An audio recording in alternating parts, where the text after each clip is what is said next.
Hello Studio One dancers and parents. This is how to make a ballet bun. I've actually already started with the first two steps. I have wet her hair and put gel in it. So you just want to take the gel in your hands and swoop it all the way back, try to get all those wispies all on their hairline back and front. And then I'm going to actually brush that gel in so that it's smoothed out. And you can kind of see our table here of all our supplies. I'm going to do the ponytail at the crown of the head, so that's what we do after we get it all gelled and wet. Another thing, especially with long and thick hair like I have right now with my model, is I'd probably have them shower or bathe before if you have time, especially at recital. You probably would have more time that day than on a school day, but a spray bottle works if you're not able to do that. But yes, getting it as wet as possible will definitely help. And then you're just making a regular ponytail and smoothing it out as best you can.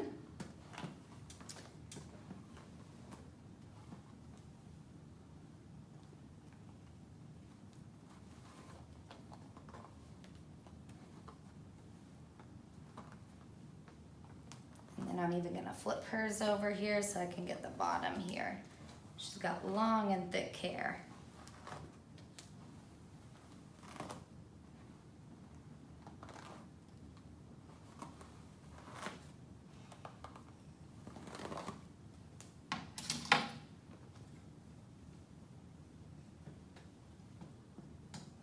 Okay. Then, like I said, we're gonna make that ponytail at the crown of the head, just like you would any regular ponytail.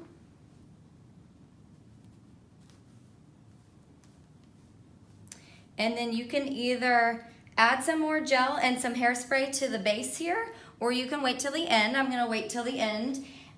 For her hair, and any dancer's hair like this that is really long and really thick, I would actually suggest to use something called a hot buns to get the donut look.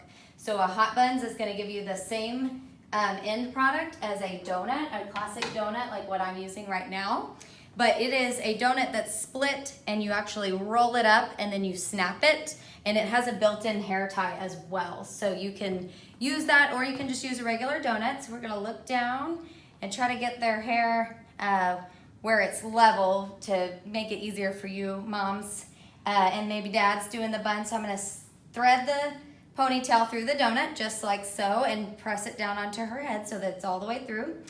Then I'm gonna evenly distribute the hair around her donut. Oh, not too far, not too far. There we go. And then you can even brush this through with your fingers. You can brush it through with a brush or even a comb to get it a little more smoothed out if going through with your fingers doesn't work. This is the tricky part, or the part that sometimes people forget, is putting a hair tie around the donut.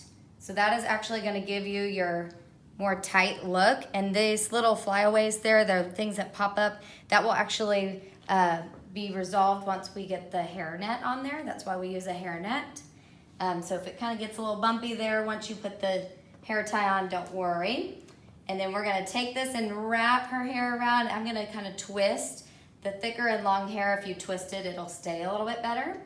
And this is totally fine to do it this way, but if it's starting to have hair at the bottom like this, I definitely would probably get a bigger donut, or I would get a hot buns. So I'll finish tucking that here in just a second. I'm gonna start the bobby pin section. You're gonna take your bobby pin bumpy side down towards their head, try to stick it into the donut and pull down.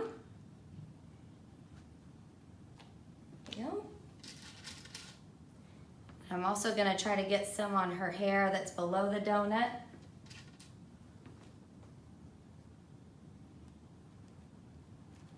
And if you have thinner hair or shorter hair, your donut will probably be at the base of your head, so you don't have to worry about the extra pins on the hair below.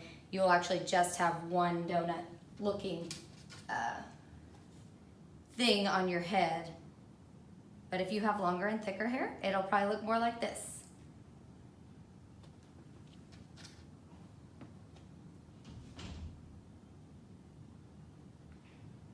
And like I said, I'm just pinning all the way around.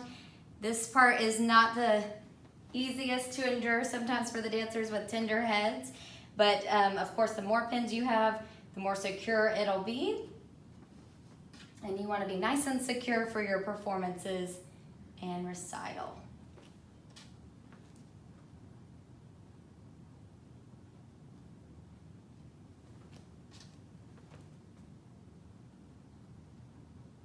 Okay, so now we have all that secure. You can give it a little spray down before you put your hairnet on. Our Studio One official hairspray that we love to use is Freeze It, so I would definitely invest in that. You can get it at lots of local stores and even on Amazon. And then I'm gonna take our hairnet and not lunch lady style. I'm actually gonna wrap it around the bun. So I'll go around, I will twist, come up and go around again. And I may even try a third time here to get it around. Yeah. If not, if there's any left over and you can't get it around an additional time, you can always just tuck it in and pin some more. And then not required, because the hairnet will probably stay on its own anyway without extra pins, but for good measure, you can add a few more pins in after you've done your hairnet, especially to pull down some of the ends of the hairnet if it's sticking up.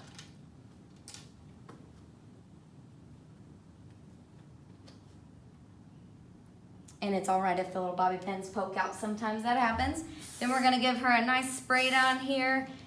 You can even add a little bit more gel as well if your dancer's hair dries really fast. And I'm just spraying and smoothing it out with my hands so that those little flyaways will lay down and they'll stick.